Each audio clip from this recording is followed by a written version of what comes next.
in die boek van Handelinge. So dis 'n baie kenmerkende getal as jy deur die boek van Handelinge werk. Nou ons gaan kyk na die 7 gemeentes waarna toe Jesus 7 briewe geskryf het. Dis 7 uitsprake van Jesus aan die kerk wat eintlik die kerk in totaliteit betref, wat ontsettend belangrik is om na te kyk. Maar ek wil hê ons moet begin by hoofstuk 1 vers 1. Ek wil net vir iets daar wys. Hoofstuk 1 vers 1. Ek het nou so 'n klein bietjie laat rekord gedruk, maar is oké. Openbaring 1 vers 1. Die openbaring van Jesus Christus. Nou ek wil net gou jy moet dit nou baie mooi lees, want baie keer as jy die boek Openbaring lees, dan is dit 'n verskriklike, moeilike boek om te verstaan, en dit is geweldig kompleks en gecompliseerd. Maar jy moet nooit die boek Openbaring lees met die gecompliseerdheid agter dit, want dan gaan jy dan gaan jy eintlik die rede hoekom die boek geskryf is verloor. Dis die enigste boek in die hele Bybel wat sê, daar rus 'n seën op die een wat dit lees, so dit wil jou bless. Dis die enigste boek in die hele Bybel wat sê, as jy dit lees, gaan jy geseën word. Dan gaan 'n seën op jou rus. Maar hoekom? Want in die eerste plek waar die boek Openbaring gaan nie oor die kompleksheid van al die profesie en al die goed wat jy nie kop of sterk van uitmaak nie. Dit gaan oor die volgende. Die openbaring van Jesus Christus. Sê gou vir my, waaroor gaan dit? Eerste 4 woorde. Waaroor gaan die boek Openbaring? Die openbaring van Jesus Christus, want dit wil hom openbaar. As die opgestane Here, as die hoof. As jy die boek Openbaring lees, moet jy Jesus soek, nie die gekompliseerdheid van die hele storie, want jy gaan Jesus mis. Jy gaan al die detail opgevang word. Jy moet nie in die detail opgevang word, jy moet Jesus daarin vind. Want die blessing van die boek Openbaring is opgesluit in die openbaring van Jesus Christus, wat hy van homself aan jou wil gee. Dis die blessing. Nie om alles te verstaan wat kom in die profesie en waar ons in die tydlyn is, dis nie die blessing nie. Die blessing lê in die feit dat jy 'n openbaring van Jesus Christus gaan kry wat jy nie in die ander boeke van die Bybel vind nie. En dit is die lens waardeur jy dit in sy onmiddellike konteks moet lees. Natuurlik is daar baie ander goed wat jy moet deurwerk, maar jy moenie dit begin lees in sy kompleksiteit, want jy gaan die blessing verloor. Om die waarheid te sê, dit gaan vir jou amper meer nie 'n blessing wees om die boek te lees, want jy so die mekaar, dat jy verstaan niks nie, so jy lees dit nie. Is dit so? Die meeste mense lees nie eintlik die boek Openbaring nie, want dit is te mekaar. Maar dis die vyand wat jou wil weggaan, want jy verstaan nie eintlik hoekom die boek geskryf is nie. Dit gaan oor 'n openbaring van Jesus Christus om meer van hom te leer ken wanneer jy dit lees. Vergeet van die ander goed. Soek hom en jy sal 'n blessing ontvang. Die openbaring van Jesus Christus wat God hom gegee het om aan as die diensknegt te toon wat gou moet gebeur en wat hy deur die sending van sy engel aan sy diensknegt Johannes te kenne gegee het. Nou die boek Openbaring is die woorde van Jesus aan sy gemeente, aan sy diensknegte. Dis direkte woord van Jesus. Belangrik een. Kom ons lees hoofstuk 1 vers 8. Nou ek gaan net vandag by vers 8 en vers 11 uitkom as 'n inleiding. En dis die eerste manier hoe Jesus hom hier begin openbaar. Die openbaring van Jesus Christus, hier begin die openbaring van wie hy is en wat hy aan jou wil openbaar. Ek is die Alfa en die Omega, die begin en die einde, sê die Here, wat is en wat was en wat kom, die Almagtige. Vers 11, ek is die Alfa en die Omega, die eerste en die laaste, en skryf wat jy sien in 'n boek en stuur dit na die 7 gemeentes wat in Asië is. Nou in die eerste plek is die boek Openbaring geskryf en die hele boek, nie net die 7 briewe moet aan die gemeentes deurgegee word nie, maar die hele boek Openbaring moet gegee word na die 7 gemeentes waarna ons gaan kyk. Nou wat is die eerste rede hoekom dit geskryf word? Die openbaring van Jesus Christus. Hierdie hele boek is geskryf om aan hierdie 7 gemeentes te gee, sodat hulle in die tyd waarin hulle leef, 'n vars en 'n nuwe openbaring van die opgestane Jesus kan kry wat sit aan die regterhand van die Vader. Nie die openbaring van Jesus in die 4 evangelies nie, maar van Jesus wat nou in die hemel is, aan die regterhand van die Vader, die een wat regeer. Daai Jesus is dieselfde Jesus, maar daar het 'n bediening vlak verskil. Toe die Jesus van Nasaret was nog nie hoof van die kerk nie, want die kerk het nog nie bestaan nie. Toe Jesus opgevaar het na die hemel, gaan sit het in die regterhand van die Vader, en het die gees van die belofte gestuur, en die eerste kerk is gebore, toe is Jesus gegee as die hoof van die kerk, nie voor dit nie. Jesus van Nasaret wat lewe openbaar, God die Vader, dis hoekom hy daar was, as julle my gesien het, het julle die Vader gesien. Dit wat die doel was van Jesus van Nasaret in sy vlees, ek noem dit Jesus van Nasaret, want dit is Jesus in sy vleeslike vorm, het die Vader kom openbaar. Maar die opgestane Here het klaar die Vader openbaar. Daai werk is afgehandel. Maar Jesus as hoof van die kerk het 'n ander prentjie, 'n ander tipe bediening, en jy moet hom anders sien, want anders gaan jy hom ook nie vrees nie, en jy gaan hom baie maal ook nie gehoorsaam nie.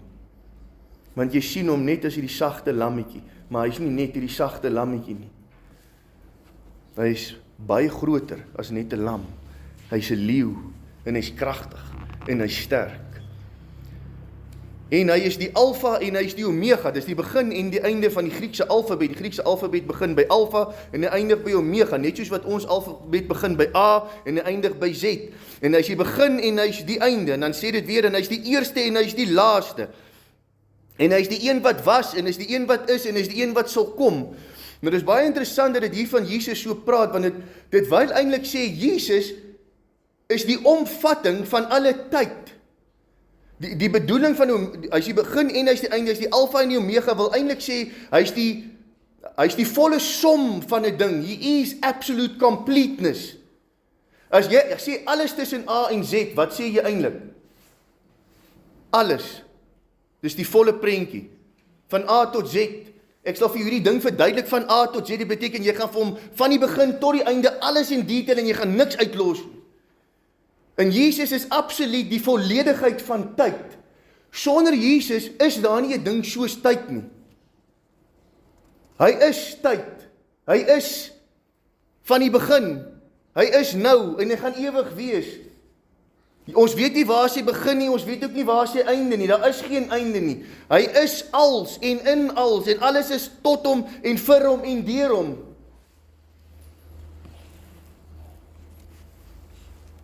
Daarom sê dit ook, wat is en wat was en wat kom. Ek gaan nou verstaan, hoekom hy homself so openbaar. Dit klink baie eenvoudig, maar die boek Openbaring moet jy eintlik lees, om aan die kerk hoop te gee. Dis ook een van die groot blessings, dis om aan die kerk hoop te gee in die tyd wat hy leef of is. Die feit dat Jesus, en jy sal dit verstaan ook as ons kyk na die 7 briewe, wanneer Jesus begin sekere goed sê, die feit dat hy van die begin was, en aan die einde, en hy is die volle som van alle tyd, wil ook vir die kerk sê, en vir jou as persoon sê, jy kan niks vir hom wegsteek nie, want hy weet alles. Hy sien alles. Hy sien alles van die verlede, hy sien alles van nou, en hy sien ook alles wat kom. Niks is vir hom verborge nie. Wat hy eintlik vir die kerk wil sê is, jy kan niks vir my wegsteek nie. Maar wat hy ook vir die kerk wil sê is, die vyand kan ook hom nie ontkant betrap nie. Niks verras hom nie. Want hy was nog altyd en hy is nog altyd. En een van die goed wat hy natuurlik hier probeer doen en probeer uitdruk, is dat hy is nie net die verlosser nie. Hy is nie net die hoof van die kerk nie, maar hy is ook God. Hy is ook God. Dit wat hier praat, die een wat hier praat, en dit is waar die kerk moet besef dat die woorde wat Jesus praat, hier is die woord van God. Dis nie sommer maar net nog 'n woord nie. Dis nie maar net die woord van Jesus nie, dis die woord van God. Want hy is die alfa en hy is die omega. Hy is die begin en hy is die einde. Hy is die ewige. Dit sê in Deuteronomium 33 vers 27, die ewige God is 'n woning en onder ewige arms, en hy het die vyand voor jou uitverdrywe en gesê verdelg. Die ewige God is 'n woning en onder ewige arms. God is 'n watse God? 'n ewige God. Romeine 16:26, maar nou geopenbaar is en deur die profetiese skrifte bekend gemaak is onder al die heidene volgens die bevel van die ewige God tot gehoorsaamheid van die geloof. Psalm 90:2. Voordat die berge gebore was en u die aarde en die wêreld voorgebring het, ja, van ewigheid tot ewigheid is u God. Hebreërs 13:8. Jesus Christus is gister en vandag dieselfde tot in ewigheid. Hy is die alfa en hy is die omega, hy is die begin en hy is die einde, hy is die een wat was en wat is en wat kom. En as die Ou Testament praat van God, praat dit van 'n ewige God, 'n God wat tot in ewigheid is. As dit van Jesus praat in die Nuwe Testament, praat dit van Jesus wat dieselfde is vandag en tot in ewigheid. Dit beklemtoon absoluut sy godheid en dat hy gelykstaande met God is en dat hy God is. Dis 'n belangrike ding om te verstaan dat God eintlik wil sê hy is in alle tyd. Jy kan hom nie verras nie, jy kan niks vir hom verberg nie. Alles is vir hom ontbloot. Alles is vir hom ontbloot.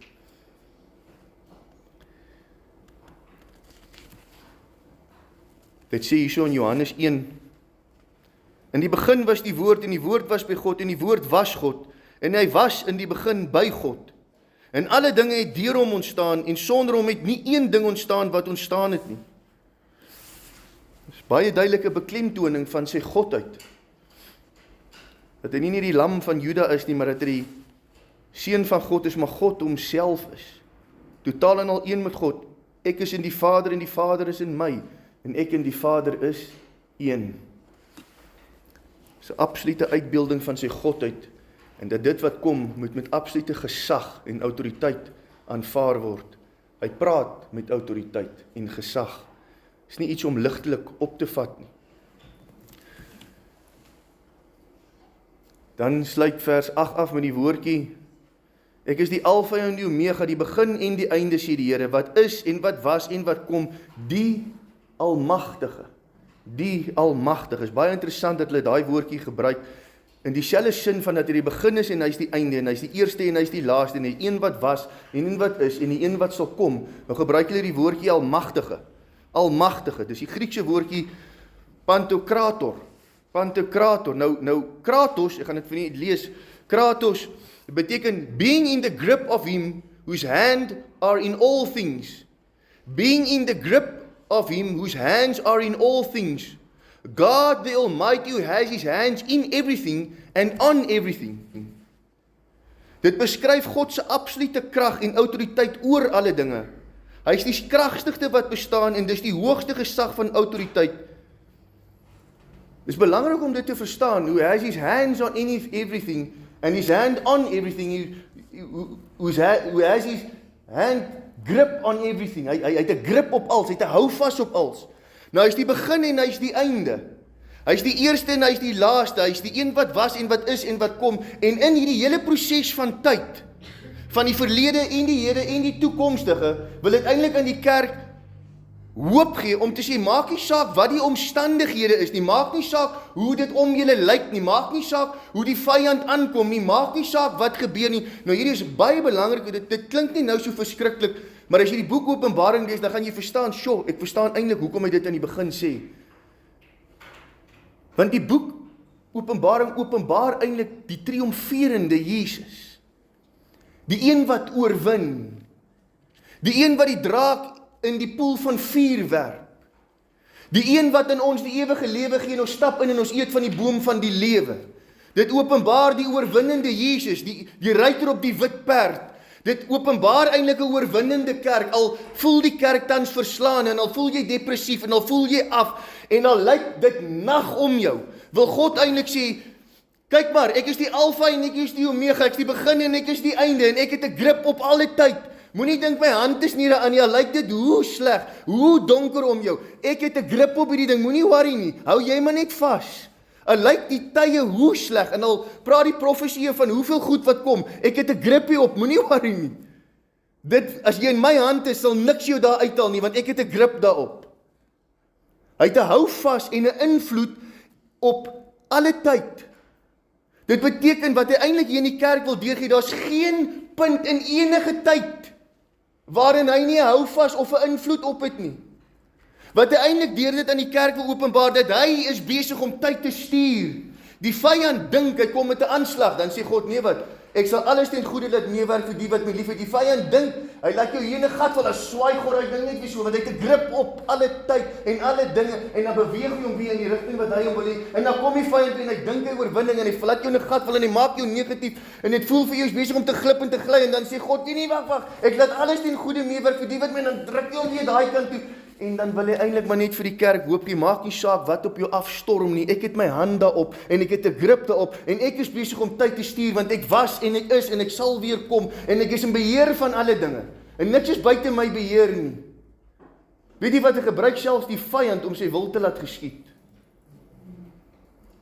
want hy was nooit 'n oomblik in tyd, waar hy grip op iets verloor nie. En dis wat hy wil hê jy moet verstaan. Jy moet nie dink, het maak hoe jou lewe tans lyk, God het nie 'n grip op nie. Hy gaan dit gebruik, en hy gaan dit beïnvloed. Want hy is die Almagtige.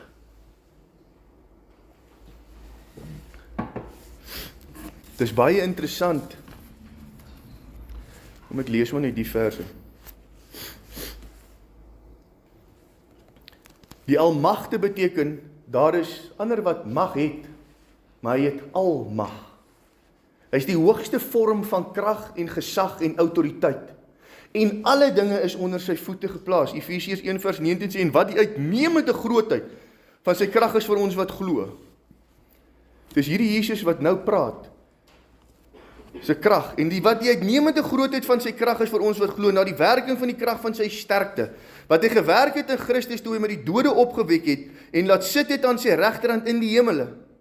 Bo alle owerheid en mag en krag en heerskappy en elke naam wat genoem word, nie alleen in hierdie wêreld nie, maar ook in die toekomstige.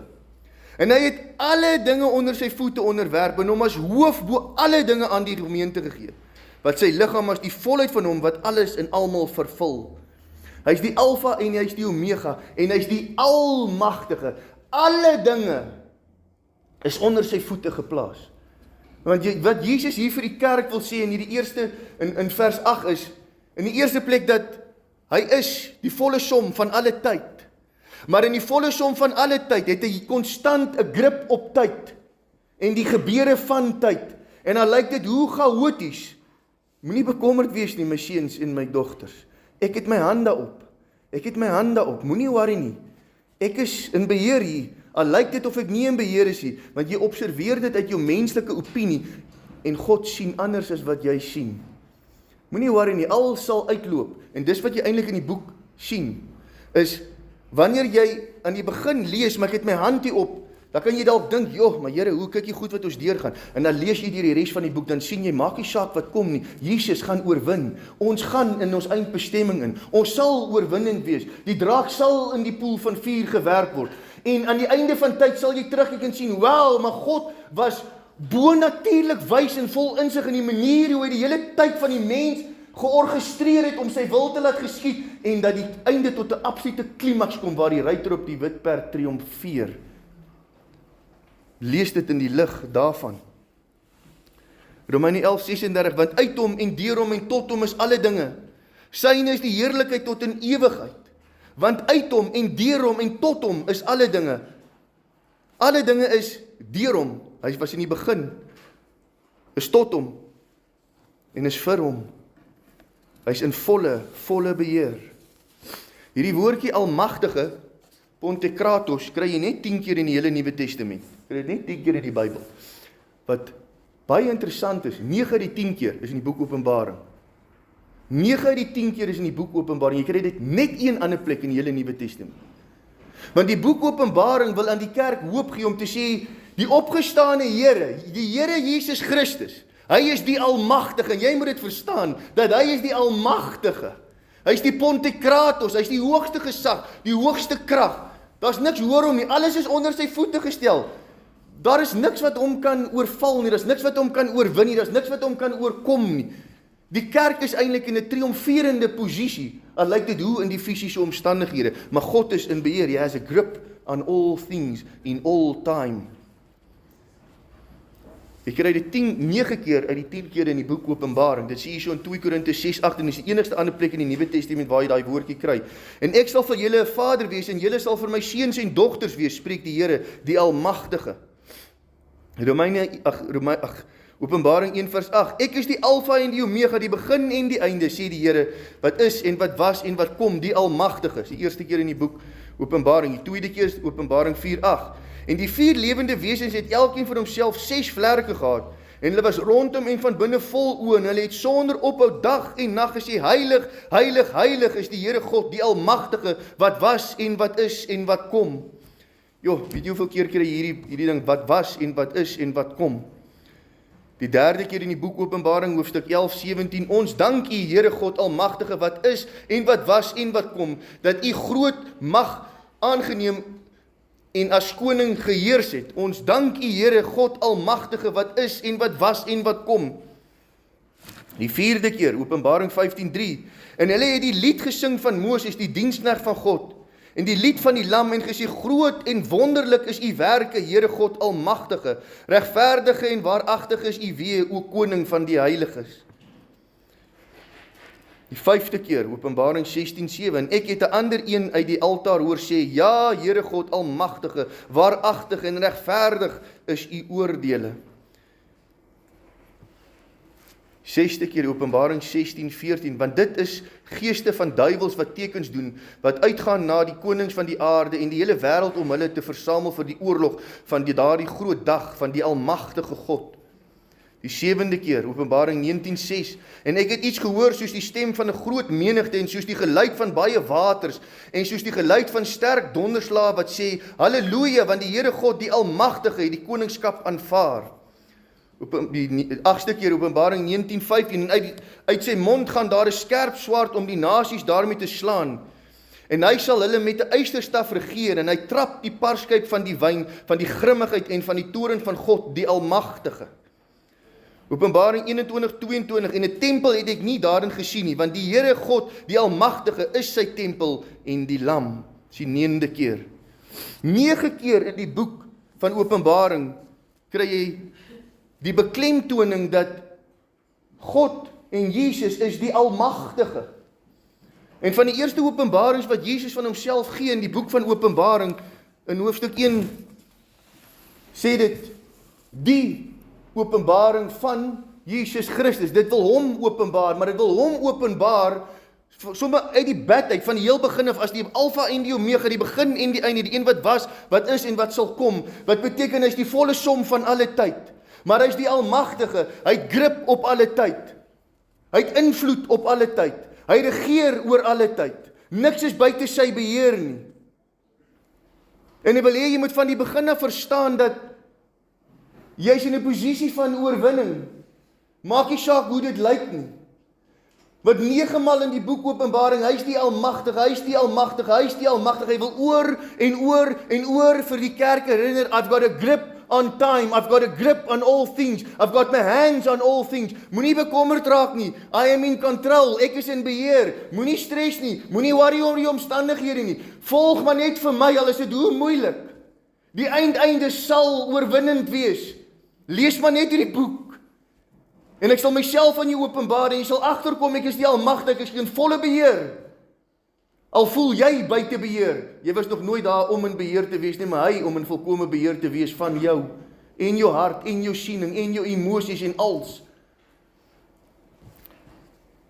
Maar hy wil van die begin af vir jou sê, moenie worry nie, raak rustig, maak nie saak hoe die tye lyk nie, ek sien als, en ek weet als, want ek was van die begin en ek is tot die einde, niks surprise my nie, ek weet alles wat gaan kom, ek weet alles wat tans is, ek weet alles wat was, ek ken die volle geskiedenis, maar ek ken ook die volle toekoms, en ek het 'n plan in hierdie hele beweging, al kan jy dit nie sien nie, maar ek het my hand op dit, en ek is besig om tyd te stuur, na 'n totale klimaks, waarin hy triomfagtig sal wees, as ruiter op die wit perd, sal hy oorwinnend wees, en ons sal saam met hom ingaan, met ons wit kleed aan, en ons sal eet van die boom van die lewe, en ons sal 'n ander naam hê in die hemel as die naam wat jy nou het, en ons sal saam met hom regeer, en ons sal saam met hom in die hemel wees, en dit maak nie saak wat jy nou beleef nie, en wat jy deurgaan nie, weet maar net, hy is in volle beheer, hy weet als en hy sien als,